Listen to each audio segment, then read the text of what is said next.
En septembre 2020, Aurélien Delamarre, un ingénieur civil de 34 ans vivant à Angers, découvre quelque chose qui va bouleverser sa vie et émouvoir toute la France. Sa fille Zoé, disparue depuis exactement 2 ans, vit à seulement 200 mètres de chez eux, dans la maison de leur voisin Norbert Vaillant. Comment une enfant de 7 ans peut-elle disparaître sans laisser de traces, mobiliser la police nationale, les médias et des milliers de bénévoles pour finalement être retrouvée dans le quartier même où elle a grandi? Comment est-il possible qu'une fillette vive pendant 2 années entières si près de sa famille sans que personne ne s'en aperçoive? Ce que la police va découvrir dans cette affaire va révéler des méthodes de manipulation psychologique si sophistiquées qu'elles remettront en question tout le système de protection de l'enfance français. Avant de continuer avec cette histoire perturbante, si vous appréciez les cas mystérieux réels comme celui-ci, abonnez-vous à la chaîne et activez les notifications pour ne manquer aucun nouveau cas. Maintenant, découvrons comment tout a commencé. Angers, dans le département du Maine-et-Loire, est une ville de 150 000 habitants située dans la vallée de la Loire. En 2018, cette cité historique, connue pour ses châteaux et ses jardins, abrite des quartiers résidentiels paisibles où les familles élèvent leurs enfants dans un sentiment de sécurité relative. Le quartier Belle-Beille, situé au nord-ouest de la ville, est l'un de ces endroits où tout le monde se connaît, où les enfants jouent librement dans les rues et où les voisins se saluent chaque matin. C'est dans ce cadre apparemment idyllique que vit la famille Delamarre. Aurélien Delamarre, âgé de 32 ans en 2018, travaille comme ingénieur civil pour une entreprise de travaux publics locale. Homme méticuleux et dévoué, il a construit sa vie autour de valeurs simples, le travail, la famille et la communauté. Sa femme Claire enseigne dans une école primaire du centre-ville. Ensemble, ils forment un couple uni qui a donné naissance à Zoé en 2011. Zoé Delamarre est une fillette de 7 ans aux cheveux châtains bouclés et aux yeux verts pétillants. Curieuse et sociable, elle fréquente l'école élémentaire Jean Zé, située à 10 minutes à pied de leur domicile. Ses instituteurs la décrivent comme une élève appliquée, peut-être un peu timide avec les adultes qu'elle ne connaît pas, mais très à l'aise avec ses camarades de classe. Elle aime dessiner, collectionner les autocollants et nourrir les chats du quartier. Zoé a cette habitude touchante de dire bonjour à tous les voisins qu'elle croise, ce qui en fait la petite mascotte du quartier. La rue Voltaire, où vit la famille Delamarre, est une voie résidentielle bordée de pavillons construits dans les années 90. Les maisons, avec leurs jardins soignés et leurs clôtures basses, reflètent le mode de vie tranquille de la classe moyenne française. Les Delamarre habitent au numéro 15, une maison de plain-pied avec un petit jardin où Zoé aime jouer avec sa balançoire rouge. Leur voisin le plus proche, Norbert Vaillant, vit seul au numéro 17 depuis le décès de sa femme en 2015. Âgé de 68 ans, cet ancien employé de la fonction publique municipale a pris sa retraite en 2013. Les voisins le décrivent comme un homme discret, toujours poli mais peu bavard. Il entretient méticuleusement son jardin et salue cordialement ses voisins sans jamais engager de longues conversations. Physiquement, c'est un homme de taille moyenne, aux cheveux gris toujours bien peignés, qui porte invariablement des cardigans en laine et des pantalons de velours côtelé. Depuis la mort de son épouse, Norbert semble avoir développé une routine très stricte. Chaque matin, il sort acheter son pain à 7 heures précises à la boulangerie du coin.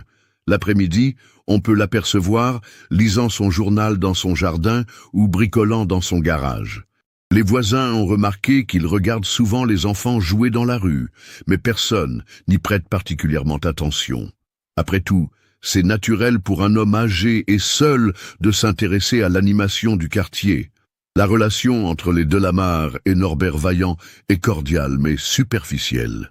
Ils échangent des politesses par-dessus la clôture qui sépare leur jardin, se rendent parfois de petits services comme arroser les plantes pendant les vacances, mais n'ont jamais développé une véritable amitié. Claire trouve Norbert un peu trop observateur à son goût, mais Aurélien estime qu'il s'agit simplement d'un homme âgé qui s'ennuie et qui trouve du réconfort à observer la vie du quartier. Zoé, avec sa nature sociable, salue toujours poliment Monsieur Vaillant quand elle le croise. Il lui arrive même de s'arrêter quelques minutes pour caresser les chats qui traînent souvent près de sa maison. Norbert semble apprécier ces petites interactions et offre parfois à Zoé des bonbons ou des images qu'il dit collectionner. Ces échanges, bien qu'innocents en apparence, ne passent pas inaperçus aux yeux attentifs du voisin. Le quartier Belle-Beille fonctionne comme une petite communauté soudée. Madame Leclerc, qui tient l'épicerie du coin, connaît tous les habitants par leur prénom. Monsieur Favre, le facteur, s'arrête souvent pour bavarder avec les retraités qu'il croise sur son chemin. Cette atmosphère de village au cœur de la ville crée un sentiment de sécurité qui peut parfois se révéler trompeur.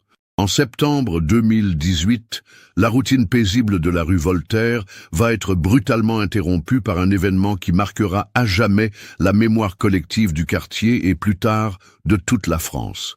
Le mercredi 26 septembre 2018 restera gravé dans la mémoire d'Aurélien Delamarre comme le jour où sa vie a basculé dans un cauchemar.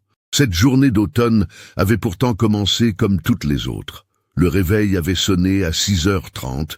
Claire était partie enseigner à l'école du centre-ville après avoir préparé le petit déjeuner, et Aurélien s'apprêtait à emmener Zoé à l'école avant de se rendre sur son chantier.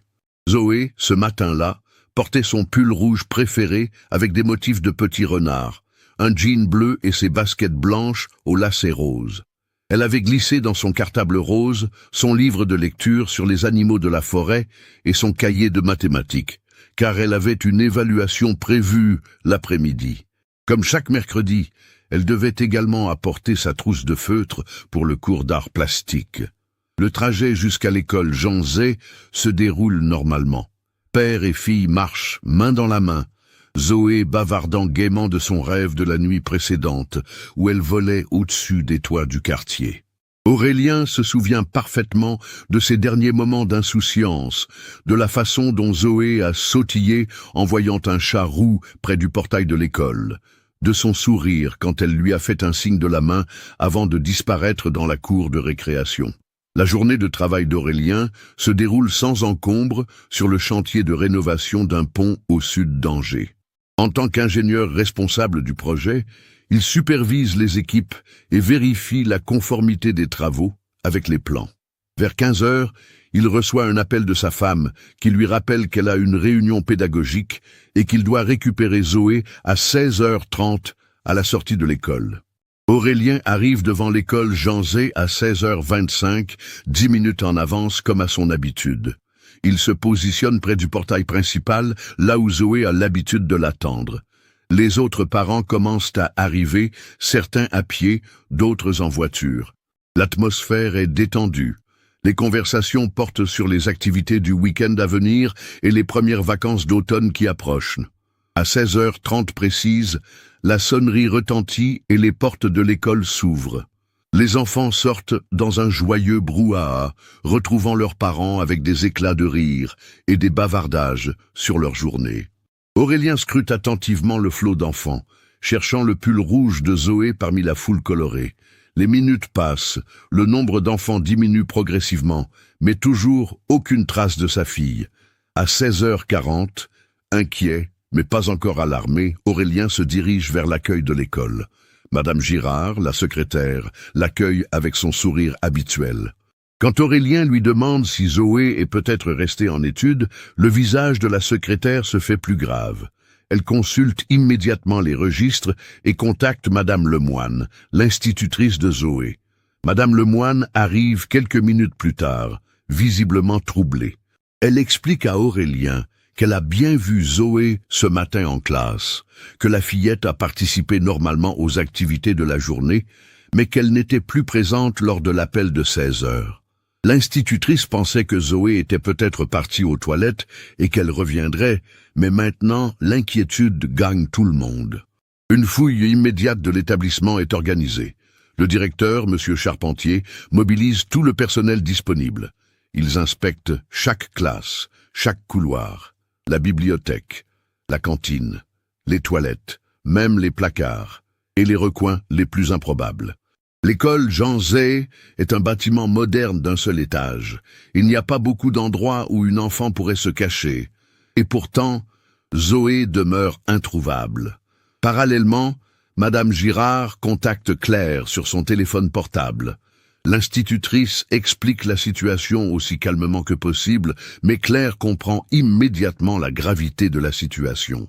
Elle quitte précipitamment sa réunion pédagogique et se rend directement à l'école, le cœur battant et l'esprit envahi par 1000 hypothèses terrifiantes. À 17h15, après une heure de recherche infructueuse dans l'établissement, Monsieur Charpentier prend la décision d'appeler la police. Le commissariat d'Angers est immédiatement alerté et 2 agents de la police municipale arrivent sur place dans les 20 minutes qui suivent. L'agent de la Croix, un policier expérimenté d'une 40aine d'années, prend immédiatement les choses en main. Il interroge méthodiquement Madame Lemoine sur les derniers moments où elle a vu Zoé. L'institutrice se souvient que vers 15h45, elle avait donné aux enfants leurs devoirs pour le lendemain. Zoé était bien à sa place, concentrée comme toujours. Mais quand la sonnerie a retenti et que les enfants ont commencé à ranger leurs affaires, elle n'a plus fait attention à chaque enfant individuellement. Les camarades de classe de Zoé sont interrogés un par un. Manon, sa meilleure amie, raconte qu'elles ont joué ensemble dans la cour pendant la récréation de l'après-midi. Lucas, qui s'assoit à côté d'elle, confirme qu'elle était présente pendant le cours de mathématiques. Mais personne ne se souvient l'avoir vue après la sonnerie de 16h30. L'agent de la Croix examine attentivement les lieux.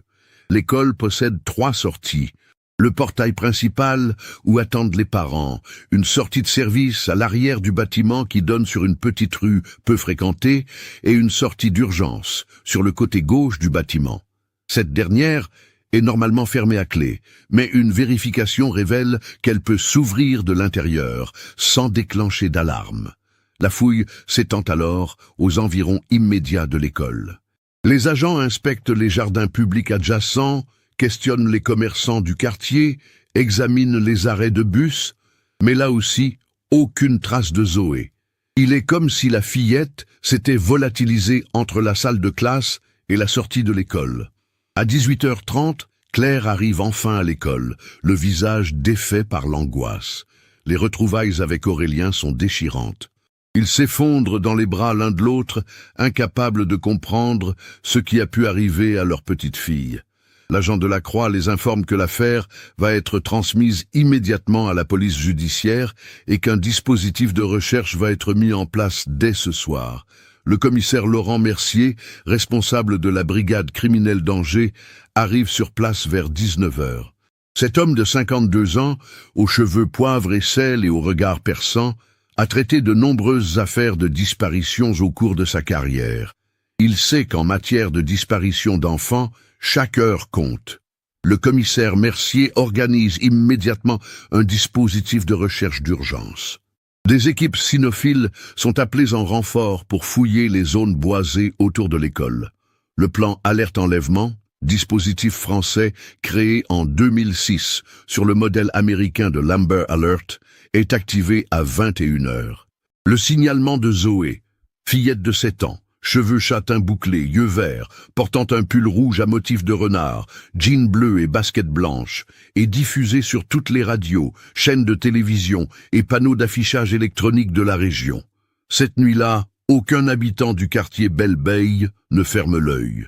Des dizaines de voisins se joignent spontanément aux recherches, armés de lampes torches et de téléphones portables.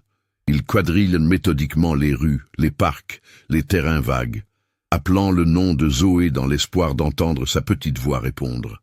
Norbert Vaillant fait partie des voisins qui participent aux recherches cette nuit-là. On peut le voir vers 23h, arpenter les rues adjacentes avec une lampe de poche, questionnant les passants et affichant la même inquiétude que tous les habitants du quartier. Il propose même ses services aux gendarmes pour fouiller les jardins privés, connaissant bien le quartier après y avoir vécu pendant tant d'années. Mais malgré la mobilisation exceptionnelle de plus de 150 personnes cette première nuit, aucune trace de Zoé Delamare n'est retrouvée. La fillette semble avoir disparu de la surface de la terre, laissant derrière elle une famille dévastée et une communauté entière plongée dans l'incompréhension la plus totale. Les semaines qui suivent la disparition de Zoé transforment radicalement la vie de la famille Delamare et de tout le quartier Belle-Beille. L'enquête policière, menée par l'inspectrice Sophie Garnier, nouvellement affectée à l'affaire, se heurte rapidement à un mur de silence troublant.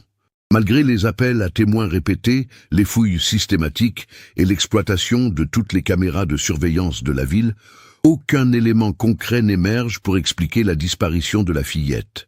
L'inspectrice Garnier, une femme de 42 ans reconnue pour son professionnalisme et son empathie dans les affaires impliquant des enfants, coordonne une enquête méthodique. Les téléphones portables d'Aurélien et Claire sont analysés, leurs comptes bancaires épluchés, leurs relations sociales et professionnelles passées au crible. Cette procédure standard, bien que nécessaire, ajoute une dimension particulièrement douloureuse à l'épreuve que traverse le couple.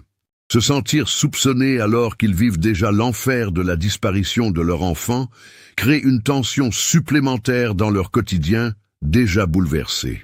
Claire, habituellement si énergique et organisée, sombre progressivement dans un état dépressif inquiétant. L'institutrice, qui aimait tant enseigner, ne peut plus supporter la vue de ses élèves sans penser à Zoé. Elle prend un congé maladie qui se prolonge de semaines en semaines. Ses journées se résument désormais à attendre près du téléphone un appel qui pourrait changer sa vie, à scruter désespérément chaque émission d'information télévisée dans l'espoir d'apercevoir le visage de sa fille, et à arpenter inlassablement les rues d'Angers en distribuant des affichettes avec la photo de Zoé. Aurélien tente de maintenir une façade de normalité en retournant au travail après 2 semaines d'absence, mais ses collègues remarquent rapidement les changements dans son comportement. L'ingénieur méticuleux qu'il connaissait commet maintenant des erreurs d'inattention, oublie des rendez-vous importants et semble constamment ailleurs. Ses nuits sont hantées par des cauchemars récurrents où il entend la voix de Zoé l'appeler au secours, sans jamais réussir à la localiser. Le couple, autrefois si uni, commence à montrer des signes de tension. Les mécanismes de défense diffèrent. Tandis que Claire s'enferme dans sa douleur et refuse de reprendre une vie normale, Aurélien s'efforce de garder espoir et encourage sa femme à consulter un psychologue. Ces différences d'approche créent des disputes qui auraient été impensables avant le drame. La chambre de Zoé devient un sanctuaire que Claire refuse de voir modifié, tandis qu'Aurélien estime qu'il faut continuer à vivre pour être prêt à accueillir leur fille à son retour. Dans le quartier Belle-Beille, l'atmosphère a également changé drastiquement. Les parents accompagnent désormais systématiquement leurs enfants à l'école et ne les laissent plus jouer seuls dans la rue. Les discussions de voisinage tournent invariablement autour de la disparition, alimentant toutes sortes de théories et de soupçons. Certains pointent du doigt des inconnus aperçus dans le quartier les jours précédant la disparition. D'autres évoque de la possibilité d'un enlèvement familial orchestré par un proche. Madame Leclerc, l'épicière du coin, raconte à qui veut l'entendre qu'elle a remarqué une camionnette blanche stationnée plusieurs fois près de l'école dans les semaines précédant la disparition. Cette information, transmise à la police, déclenche une véritable chasse à toutes les camionnettes blanches de la région, mais aucune piste concrète n'en découle. Monsieur Favre, le facteur, mentionne avoir vu un homme en costume sombre observer les enfants à la sortie de l'école, mais sa description reste trop vague pour permettre un portrait robot exploitable. Les médias nationaux s'emparent rapidement de l'affaire Zoé Delamare. France Télévisions diffuse un reportage dans le journal de 20h, TF1 consacre un sujet dans 7 à 8 et Europe 1 organise une émission spéciale sur les disparitions d'enfants. L'histoire de cette fillette de 7 ans volatilisée en plein jour dans une école émeut profondément l'opinion publique française. Des milliers de messages de soutien affluent sur les réseaux sociaux. Des associations de parents d'enfants disparus contactent la famille Delamare pour offrir leur aide et leur expérience. Cette médiatisation, bien qu'elle contribue à maintenir l'affaire dans l'actualité, apporte également son lot de conséquences négatives. Des déséquilibrés contactent régulièrement la famille pour prétendre connaître l'endroit où se trouve Zoé, obligeant la police à vérifier chaque piste, même la plus farfelue. Des voyants et autres charlatans proposent leurs services, exploitant cyniquement la détresse des parents. La vie privée des Delamarre devient impossible, leurs téléphones sonnent à toute heure, des journalistes font le siège de leur domicile. Au bout de 6 mois d'enquête intensive, l'inspectrice Garnier doit se rendre à l'évidence. Toutes les pistes traditionnelles ont été explorées sans succès. Les analyses de l'identité judiciaire n'ont révélé aucune trace suspecte dans l'école. Aucun témoignage crédible n'a pu être recueilli malgré les nombreux appels lancés par les médias. Et l'exploitation des données téléphoniques et informatiques n'a donné aucun résultat probant. L'hypothèse d'un enlèvement par un inconnu reste privilégiée, mais sans éléments concrets pour l'étayer. L'idée que Zoé ait pu partir volontairement est écartée compte tenu de son jeune âge et de l'absence totale de problèmes familiaux ou scolaires. La possibilité d'un accident est également explorée. Les cours d'eau, puits et zones dangereuses dans un rayon de plusieurs kilomètres autour d'Angers sont fouillés méthodiquement, mais là aussi sans résultat. Les habitants du quartier développent progressivement leurs propres théories. Norbert Vaillant, qui continue de participer activement aux battues organisées chaque week-end, évoque souvent la possibilité qu'un réseau de trafiquants d'enfants soit responsable de la disparition. Il explique à ses voisins, avec une connaissance surprenante du sujet, comment ces organisations opèrent, enlevant des enfants pour les revendre à l'étranger ou les exploiter. Ces discussions, tenues en petit comité devant sa maison ou à l'épicerie, impressionnent les autres habitants qui découvrent chez leurs voisins discrets une véritable expertise en matière criminelle. Madame Caron, qui habite en face des Delamarre, confie à ses amis qu'elle trouve étrange que Norbert en sache autant sur ces sujets sordides. Mais ces remarques sont rapidement balayées par la reconnaissance générale envers cet homme qui consacre son temps libre à aider les recherches et qui semble si affecté par la disparition de la petite Zoé. L'anniversaire des 8 ans de Zoé, le 15 avril 2019, constitue un moment particulièrement difficile pour la famille.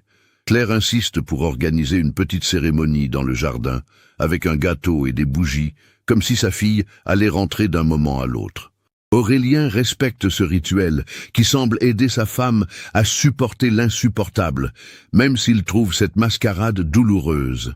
Norbert Vaillant, témoin de cette scène depuis son jardin, s'approche de la clôture pour présenter ses condoléances et offrir un petit bouquet de fleurs du jardin. Ce geste touchant émeut profondément le couple, qui voit dans l'attention de leurs voisins une marque de solidarité authentique. Au début de l'été 2019, soit 9 mois après la disparition, l'enquête entre dans une phase de veille. L'inspectrice Garnier continue de suivre le dossier, mais les moyens alloués diminuent progressivement. D'autres affaires, plus récentes, mobilisent les équipes de la police judiciaire. Cette réalité administrative, bien que compréhensible, achève de démoraliser la famille Delamarre qui a l'impression d'être abandonnée par les institutions. C'est durant cette période que Claire développe une obsession pour les réseaux sociaux et les forums consacrés aux disparitions. Elle passe des heures à échanger avec d'autres parents dans la même situation, à analyser les similitudes entre les cas, à échafauder des hypothèses de plus en plus complexes. Cette quête effrénée d'informations devient sa nouvelle raison de vivre, mais elle l'éloigne progressivement de la réalité et de son mari.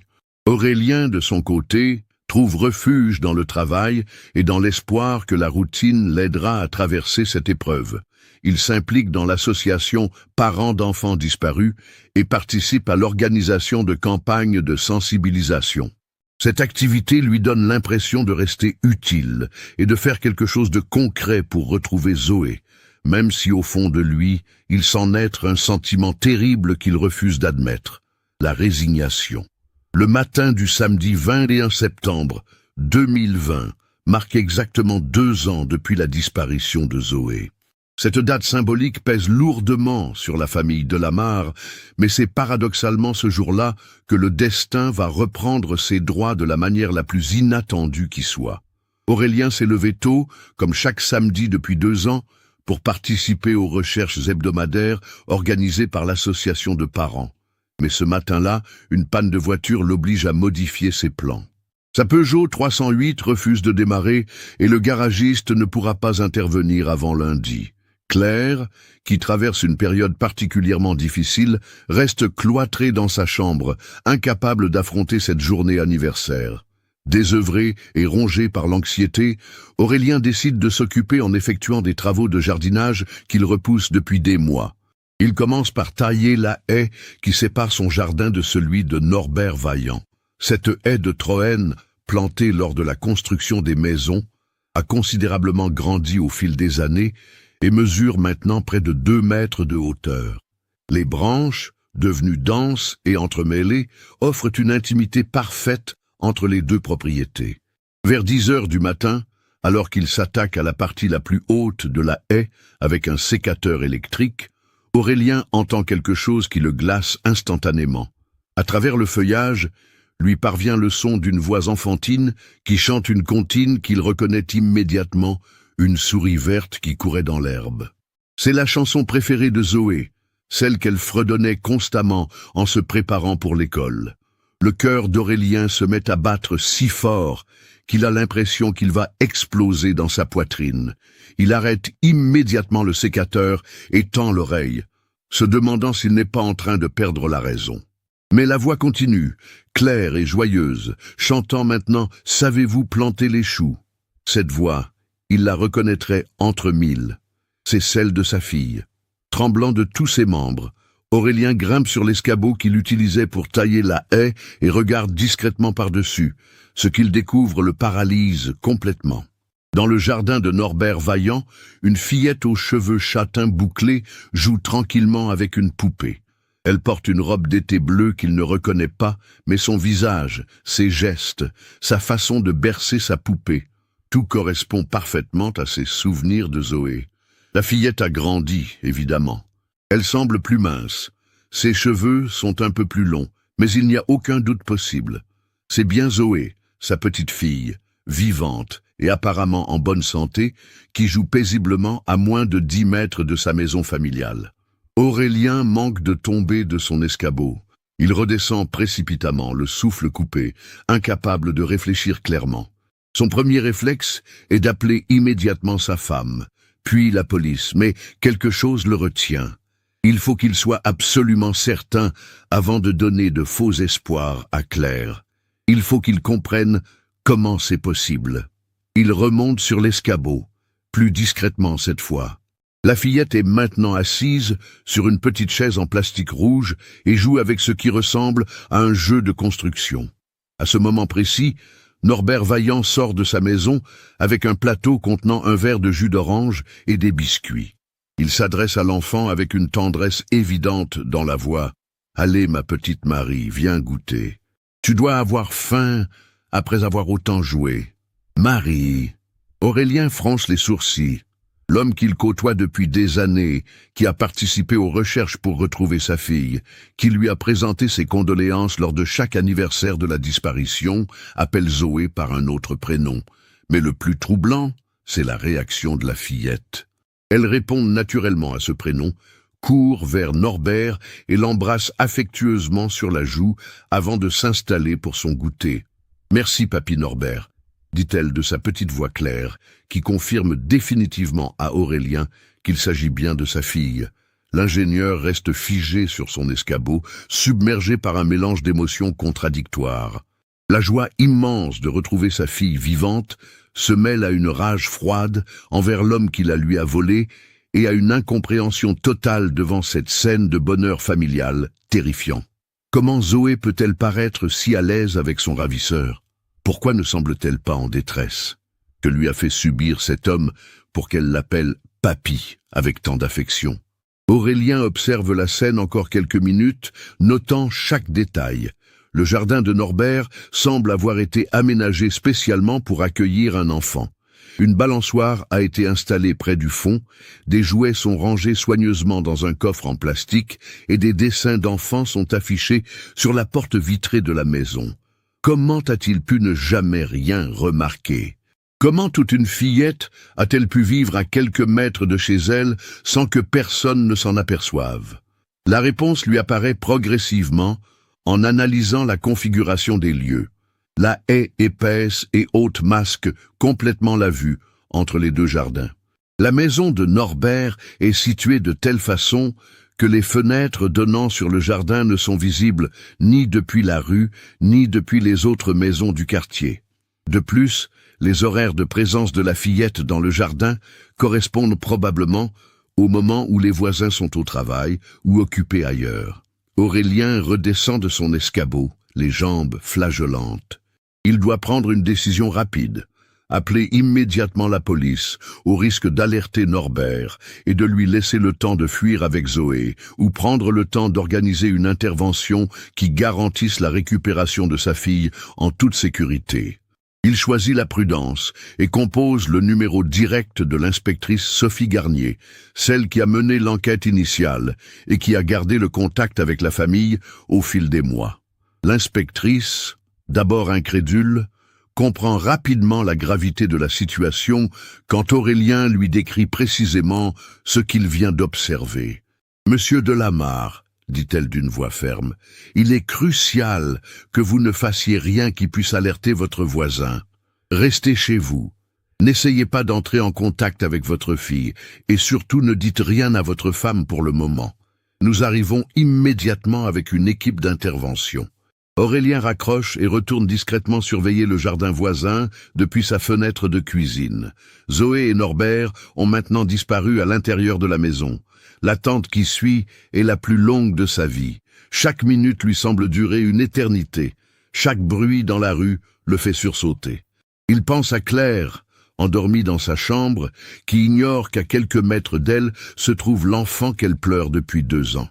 À 11h37 exactement, soit 1h12 après son appel, Aurélien voit arriver discrètement 3 véhicules banalisés de la police judiciaire.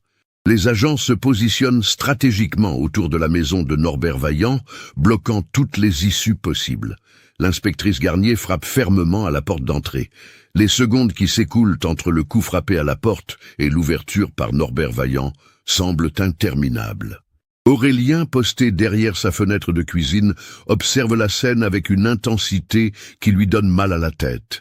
Il voit Norbert apparaître dans l'encadrement de la porte, impeccablement habillé comme toujours de son cardigan beige et de son pantalon de velours côtelé. L'expression de son visage, d'abord surprise, se transforme rapidement en quelque chose que l'ingénieur n'arrive pas à déchiffrer. De la résignation? Du soulagement? « Monsieur Vaillant », dit l'inspectrice Garnier en présentant sa carte tricolore. « Inspectrice Sophie Garnier, police judiciaire d'Angers. Nous devons fouiller votre domicile dans le cadre d'une enquête en cours. » Norbert ne manifeste aucune résistance, aucune protestation d'innocence, aucune demande d'explication. Il se contente de hocher lentement la tête et de s'effacer pour laisser entrer les policiers. Cette absence de réaction surprend même l'inspectrice Garnier, habituée aux dénégations véhémentes des suspects, qu'ils soient coupables ou innocents. « Où est l'enfant ?» demande directement l'inspectrice, sans prendre de gants. « Dans sa chambre », répond simplement Norbert d'une voix éteinte. « Elle fait la sieste. Elle fait toujours la sieste après le goûter. » Cette réponse confirme les pires craintes d'Aurélien. Sa fille a été conditionnée pour suivre une routine imposée par son ravisseur, une routine si bien établie qu'elle semble naturelle. L'inspectrice fait signe à ses collègues de sécuriser les lieux pendant qu'elle se dirige vers l'étage, guidée par Norbert qui semble avoir complètement abdiqué. Aurélien ne tient plus en place. Malgré les consignes de l'inspectrice, il sort de chez lui et se dirige vers la maison de son voisin. Un agent en faction près de la porte d'entrée tente de l'arrêter, mais l'inspectrice Garnier, qui redescend à ce moment-là, lui fait signe de le laisser passer. « Elle va bien », dit-elle à Aurélien, avec un sourire qui ne parvient pas à masquer sa propre émotion. Elle dort paisiblement. Nous allons attendre qu'elle se réveille naturellement pour éviter de la traumatiser davantage. Cette information devrait rassurer Aurélien, mais elle soulève en réalité une multitude de questions terrifiantes. Comment sa fille peut-elle dormir si paisiblement chez son ravisseur? Que lui a-t-il fait pour qu'elle se sente en sécurité dans cette maison? Et surtout, se souviendra-t-elle de sa vraie famille après 2 années de captivité? Pendant que l'équipe médicale appelée en urgence se prépare à prendre en charge Zoé à son réveil, l'inspectrice Garnier commence l'interrogatoire de Norbert Vaillant.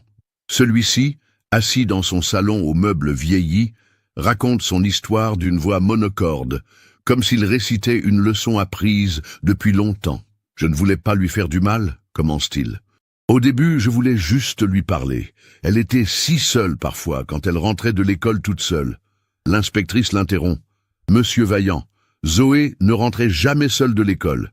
Ses parents venaient toujours la chercher. » Norbert marque une pause, réalisant que son mensonge vient d'être démasqué, avant même qu'il ait vraiment commencé son récit. Il reprend, cette fois avec plus d'hésitation dans la voix. « Ce jour-là, le 26 septembre, j'étais dans le petit bois derrière l'école. Je la regardais parfois jouer dans la cour. Quand elle est sortie par la porte de service, j'ai pensé que c'était un signe. » « Un signe de quoi ?» demande l'inspectrice. « Que quelqu'un devait s'occuper d'elle. Ses parents travaillaient tout le temps. Ils n'avaient jamais de temps pour elle. Moi, j'avais tout le temps du monde. » Cette déformation de la réalité révèle l'état psychologique perturbé de Norbert. La famille de Lamar était au contraire très unie et passait beaucoup de temps avec Zoé. Mais dans l'esprit malade du ravisseur, cette fiction justifiait ses actes. « Comment avez-vous fait pour qu'elle vous suive ?» poursuit l'interrogatoire. « Je lui ai dit que ses parents avaient eu un accident, qu'ils étaient à l'hôpital et qu'ils m'avaient demandé de venir la chercher. Elle m'a cru parce qu'elle me connaissait, parce que j'étais le gentil voisin qui lui donnait des bonbons. » L'inspectrice Garnier sent son estomac se nouer. Cette méthode, classique chez les prédateurs, exploite la confiance naturelle des enfants envers les adultes qu'ils côtoient régulièrement. Zoé n'avait aucune raison de se méfier de l'homme qui habitait à côté de chez elle depuis toujours. Et ensuite, je l'ai amenée chez moi. Je lui ai dit qu'elle devait rester cachée parce que les méchants qui avaient blessé ses parents la cherchaient. Elle avait peur, alors elle a obéi. Au début, elle pleurait beaucoup et réclamait sa maman. Mais petit à petit, Norbert s'arrête, semblant réaliser l'horreur de ce qu'il vient de confesser. L'inspectrice insiste. Petit à petit, quoi. Elle s'est habituée. J'étais gentil avec elle. Je lui achetais des jouets, des vêtements, des livres. Je lui faisais l'école à la maison. Elle était intelligente. Elle apprenait vite. Et puis, j'ai commencé à lui dire que ses parents étaient morts dans l'accident. Cette révélation glace le sang d'Aurélien qui écoute depuis le couloir. Sa fille a vécu 2 ans en croyant que ses parents étaient morts, en faisant son deuil de sa famille tout en développant un attachement forcé à son ravisseur. La perversité psychologique de cette manipulation dépasse tout ce qu'il pouvait imaginer. Pourquoi avoir changé son prénom? Marie, c'était le prénom de ma femme. Elle était morte 3 ans avant. J'étais si seul. Zoé, Marie, elle a comblé le vide. L'inspectrice comprend maintenant la pathologie à l'œuvre. Norbert Vaillant n'était pas un pédophile au sens classique du terme, mais un homme psychologiquement détruit par la solitude et le deuil, qui avait projeté sur une enfant innocente ses propres besoins affectifs. Cette compréhension ne diminue en rien la gravité de ses actes, mais explique pourquoi Zoé semble avoir été préservée de violences sexuelles. À 15h15, Zoé se réveille de sa sieste. L'équipe médicale et psychologique, assistée de l'inspectrice Garnier, gère avec une délicatesse infinie cette première rencontre.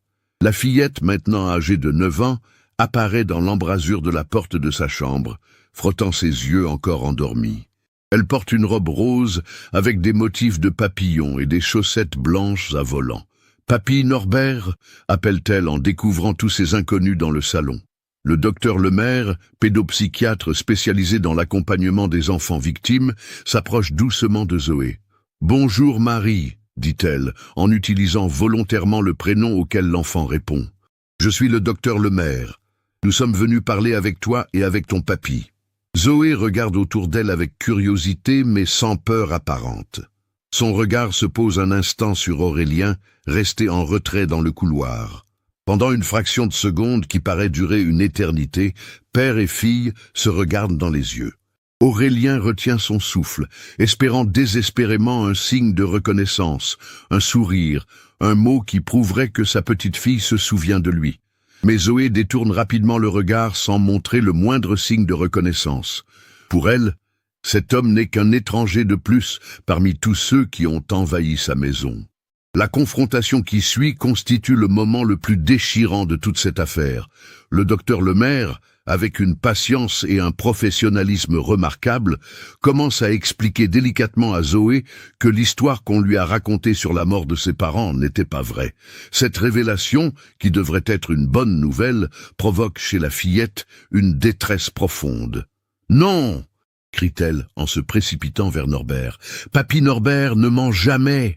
Mes parents sont morts, il me l'a dit. » La scène qui suit est d'une cruauté psychologique inouïe pour tous les témoins. Zoé s'accroche désespérément à l'homme qui l'a kidnappée, le considérant comme son seul repère stable dans un monde qui vient brutalement de s'écrouler.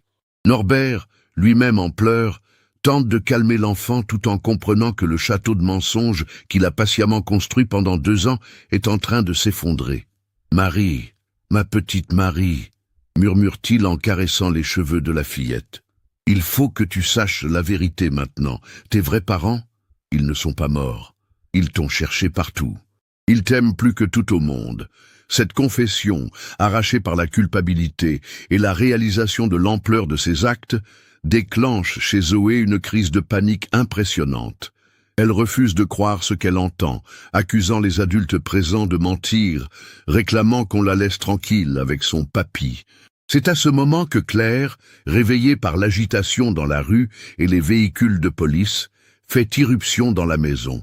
Malgré les tentatives des agents pour la retenir, elle force le passage et se retrouve face à sa fille qu'elle n'a pas vue depuis 2 ans. « Zoé, ma chérie !» s'écrie-t-elle en tendant les bras vers sa fille. Mais la réaction de Zoé la foudroie sur place. La fillette recule en criant « Je ne connais pas cette dame. Papy Norbert, dis-leur de partir. Je veux pas qu'ils m'emmènent. » Claire s'effondre littéralement, rattrapée de justesse par Aurélien qui vient d'arriver derrière elle. Le couple se retrouve face à cette réalité atroce. Leur fille, qu'ils ont pleurée pendant 2 ans, ne les reconnaît plus et les considère comme des étrangers menaçants. Le docteur Lemaire prend les choses en main avec une fermeté bienveillante. Elle explique à Zoé qu'elle va devoir partir avec ces gens qui sont ses vrais parents, mais qu'elle comprend que ce soit difficile et effrayant. Elle lui promet qu'on ne lui fera aucun mal et qu'on l'aidera à comprendre ce qui s'est passé. « Et papy Norbert ?» demande Zoé entre ses sanglots. « Qui va s'occuper de lui? Il sera tout seul. » Cette question révèle l'ampleur de la manipulation psychologique subie par l'enfant. Non seulement elle a développé un attachement à son ravisseur, mais elle s'inquiète maintenant pour lui, ayant intégré son rôle de substitut affectif que Norbert lui avait assigné. Norbert Vaillant, menotté par les agents mais autorisé à rester présent pour faciliter la transition, s'adresse une dernière fois à Zoé. « Ma petite Marie, Zoé, tu dois partir maintenant. Ces gens sont tes vrais parents. Ils t'aiment très fort et ils ont beaucoup de peine depuis que tu n'es plus avec eux. Tu vas être heureuse avec eux, tu verras. »« Mais pourquoi tu m'as menti ?» demande Zoé d'une petite voix brisée. Cette question, posée avec l'innocence terrible de l'enfance, cloue Norbert sur place. Comment expliquer à une fillette de 9 ans les mécanismes de la folie, de la solitude et de l'égoïsme qui l'ont poussé à détruire une famille? Comment lui faire comprendre qu'il a volé 2 années de sa vie par pur besoin personnel? « Parce que j'étais très triste et très seul, » finit-il par répondre, « et que j'ai fait quelque chose de très mal pour ne plus être seul. Mais maintenant, tu vas retrouver ta vraie famille. » L'équipe médicale organise alors le transfert de Zoé vers l'hôpital d'Angers pour un bilan complet de santé et un premier accompagnement psychologique. La fillette accepte finalement de partir, mais seulement après avoir pu dire au revoir à Norbert et récupérer sa poupée préférée et quelques affaires personnelles. La sortie de la maison constitue un moment saisissant. Tout le quartier Belle-Beille s'est rassemblé dans la rue, alerté par la présence massive des forces de l'ordre. quand les habitants voient Aurélien et Claire ressortir avec une fillette qu'ils reconnaissent immédiatement malgré les 2 années écoulées, un silence stupéfait s'abat sur la foule. Madame Leclerc, l'épicière, fond en larmes en comprenant ce qui vient de se passer.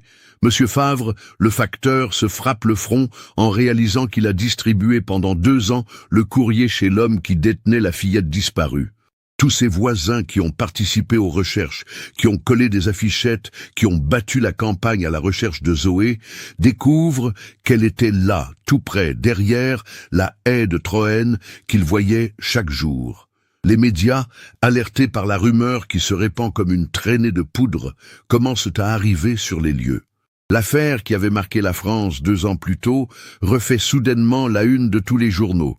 Mais cette fois, ce n'est plus la tragédie d'une disparition, c'est le miracle d'une réapparition et l'horreur d'une manipulation psychologique, d'une sophistication terrifiante.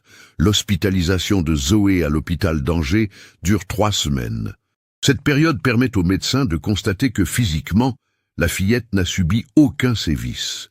Norbert Vaillant s'est contenté de créer autour d'elle un cocon affectif factice, sans jamais la violenter sexuellement. Cette découverte, si elle rassure sur un aspect de l'affaire, ne diminue en rien la gravité psychologique de ce qui s'est passé. Le travail de reconstruction de l'identité de Zoé s'avère long et complexe. Les psychologues découvrent que la fillette a développé 2 personnalités distinctes. Marie, l'enfant sage et obéissante qui vivait avec Papy Norbert, et des fragments de souvenirs de Zoé, la petite fille espiègle qui vivait avec ses parents. Ces 2 identités coexistent dans son esprit, créant une confusion profonde sur qui elle est réellement. Les premières retrouvailles en privé entre Zoé et ses parents sont difficiles. La fillette teste constamment ces adultes qu'on lui présente comme sa famille, cherchant des repères familiers dans des visages qu'elle a oubliés. Claire doit réapprendre à être mère d'une enfant qui a grandi sans elle, qui a vécu des expériences qu'elle ne partage pas, qui a développé des habitudes et des réflexes différents. Aurélien, de son côté, découvre que sa fille a appris à lire couramment pendant sa captivité, qu'elle maîtrise des notions de mathématiques avancées pour son âge, mais qu'elle ne se souvient plus de certains jeux qu'ils partageaient avant sa disparition. Norbert, dans sa volonté de bien faire, avait effectivement fait l'école à la maison à Zoé, lui donnant une instruction solide mais dénaturée par le contexte de mensonge dans lequel elle s'inscrivait. Le procès de Norbert Vaillant, qui se déroule 18 mois plus tard devant la cour d'assises du Maine-et-Loire, passionne l'opinion publique française. L'accusé, maintenant âgé de 70 ans, plaide coupable de tous les chefs d'accusation, enlèvement et séquestration d'une mineure de moins de 15 ans. Ses avocats plaident la responsabilité atténuée en raison de son état psychologique au moment des faits, mais l'expertise psychiatrique conclut qu'il était parfaitement conscient de la gravité de ses actes. Le témoignage de Zoé, désormais âgée de 11 ans, constitue un moment particulièrement poignant du procès. La fillette, accompagnée d'une psychologue spécialisée, explique avec ses mots d'enfant comment elle a vécu ces 2 années. Elle raconte, sans haine particulière, sa vie avec Papy Norbert, mais évoque aussi la confusion et la peur qu'elle a ressentie en découvrant que toute son existence reposait sur un mensonge. Je ne comprenais pas pourquoi tout le monde disait que j'étais Zoé, alors que j'étais Marie, explique-t-elle au président de la cour. Papy Norbert était gentil avec moi, mais maintenant je sais qu'il n'avait pas le droit de me garder. Mes vrais parents m'avaient pas abandonné. Ils me cherchaient. Norbert Vaillant est condamné à 12 ans de réclusion criminelle. Cette peine, relativement lourde compte tenu de l'absence de violence sexuelle, reflète la volonté du jury de sanctionner exemplaire la manipulation psychologique d'un enfant et le traumatisme causé à toute une famille. L'affaire Zoé de la Mare transforme également les procédures de recherche d'enfants disparus en France. Les enquêteurs réalisent qu'ils avaient concentré leurs recherches sur des zones éloignées du domicile familial, négligeant la possibilité qu'un ravisseur puisse opérer dans l'environnement immédiat de la victime. De nouveaux protocoles sont mis en place pour systématiser les vérifications dans l'entourage proche, y compris chez les voisins, considérés comme au-dessus de tout soupçon. Le système d'alerte Amber Alert français fait également l'objet d'une refonte complète. L'analyse de l'affaire révèle que l'alerte avait été diffusée efficacement, mais que personne n'avait pensé à vérifier systématiquement les maisons du quartier de la disparition. Cette faille, qui paraît évidente avec le recul, avait permis à Norbert de garder Zoé pendant 2 ans à 200 mètres de chez elle. 3 ans après sa libération, Zoé a repris une scolarité normale dans un établissement privé d'Angers. Les séquelles psychologiques de son enlèvement se manifestent encore par des périodes d'anxiété et une tendance à la méfiance envers les adultes inconnus, mais l'adolescente qu'elle est devenue semble avoir trouvé un équilibre. Elle a choisi de conserver le prénom Zoé Marie, refusant d'effacer complètement cette partie de son histoire, même si elle la réprouve. La famille de Lamar a déménagé dans un autre quartier d'Angers, incapable de continuer à vivre rue Voltaire avec tous ses souvenirs. Claire a repris l'enseignement après 2 années de congé maladie, mais s'est spécialisée dans l'accompagnement d'enfants en difficulté. Aurélien continue son métier d'ingénieur, mais consacre désormais une partie de son temps libre à l'association Parents d'enfants disparus pour aider d'autres familles confrontées à ce cauchemar. La maison de Norbert Vaillant, au 17 rue Voltaire, reste vide depuis son arrestation. Aucun acquéreur ne s'est manifesté pour cette propriété marquée par le drame. Les habitants du quartier évitent de passer devant, et les enfants du quartier l'ont surnommée la maison du méchant papy. Parfois, des curieux viennent observer cette façade banale qui cache pourtant l'une des affaires les plus troublantes de manipulation psychologique jamais vues en France. L'histoire de Zoé de Lamar continue de faire réfléchir les spécialistes de l'enfance sur les mécanismes psychologiques qui permettent à des prédateurs de maintenir leurs victimes dans un état de dépendance affective. Elle a également sensibilisé le grand public à une réalité méconnue.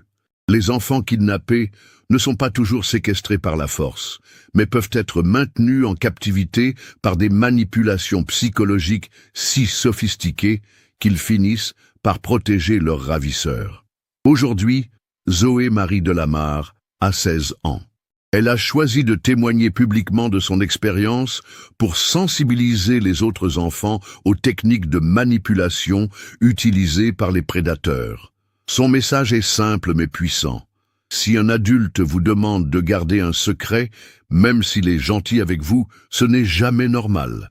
Les adultes qui vous aiment vraiment ne vous demandent jamais de mentir à vos parents. Cette affaire nous montre comment des prédateurs peuvent exploiter la confiance naturelle des enfants et la proximité géographique pour commettre leurs crimes.